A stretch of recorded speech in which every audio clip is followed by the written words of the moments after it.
In our prison system, 70% of prison inmates are functionally illiterate, which means they're not reading above the 4th grade level.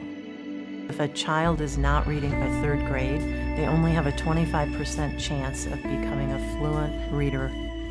If you can't read, what don't you get to access as you go through life? I kind of felt down on myself, felt like I wasn't as smart as the other kids. It made me feel sad and angry. My confidence was very low. I could feel isolated from others. Children deserve to learn to read and spell so that they can really become the best that they can be. Well, we have 6 kids from age 9 to 17. Lizzie's our youngest. We have homeschooled the kids. It was difficult to teach her to read. With Lizzie, that process just lingered on and on. I tried, but it seemed like it was impossible. For Lizzie, it got to a point where she was getting frustrated, and it just kept getting more and more pronounced. At one time, she said that she didn't want to be dumb. Took her in to get her tested and found out that she was not only dyslexic, but had dyscalculia as well. We started exploring, taking her to Groves. The teachers really helped me writing and learning and how to spell words. Halfway through the first semester, it became obvious that she was starting to learn. Things were starting to click. They have small classes. You have experts in their field. She loves her teachers so much. They've made a huge impact. She gets this beam, this joy. There's no more of the holding back and just kind of keeping it inside. It felt good because I felt more confidence in me that I could do it. Liz is blossoming. She's eager to do her schoolwork. Every night, I enjoy reading with her, listening to her read. No, indeed. The gift that she has in being dyslexic. I see her embracing it and looking at it as a positive. Were it not for the aid we received, I don't know that she'd be there, and I don't know what we would be doing.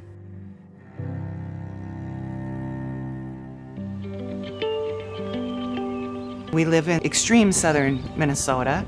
Keister, Minnesota, population of 501, a small farming community. Well, Ethan had trouble. He was late in speech development. They worked with him at school, but I guess as he got more into reading, that's when we started to notice he would struggle. And he'd see a word in one sentence and he'd read it just fine. It could be that same word 2 sentences down, and it was like he'd never seen that word before. I kind of felt down on myself, felt like I wasn't as smart as the other kids. Very frustrated, mad at myself. We'd spend hours after school, and he was to struggle through the one sentence. He was assessed with dyslexia, fairly severe, also working memory issues. Being in rural Minnesota, that we found out was about impossible to find anybody trained or qualified to help. If he stayed, he would not really have an education. I was finding schools on the East Coast, on the West Coast, and then I realized we have one right here in St. Louis Park, Minnesota. So Ethan and I moved up here, and you know, it was a big step. He started in 6th grade. That was a big relief. Class size was only like 6 for my classroom. Teachers wanted to help you to get past what you were struggling with, and they really had your back. It felt way better than my old school. I finally could understand things. With Groves, we're giving him the tools to succeed in whatever he chooses to do. I just can't tell you, I mean, it just chokes me up because Groves has been a blessing. When I think about Grove students, there are so many faces that it's hard to capture in a few words all that they are, because I wouldn't do it justice. They're individuals who want to learn and who want to contribute. If we're going to transform a student's life, we have to earn their trust. We're designed to give them a future and to give them hope and to give them purpose. Our goal is always to help more kids. Groves is a think tank of how can we do it differently to impact all people. The Institute for Professional Learning was launched about 3 years ago.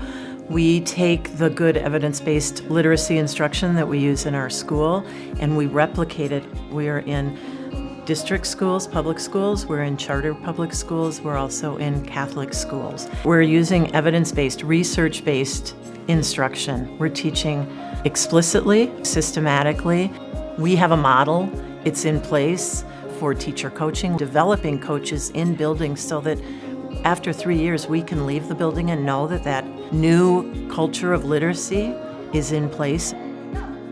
The data is really strong. From a pool of 6.6 million students, we know what is average, and we know that our students in our partner schools are making 2 to 3 times the progress that typical learners are making.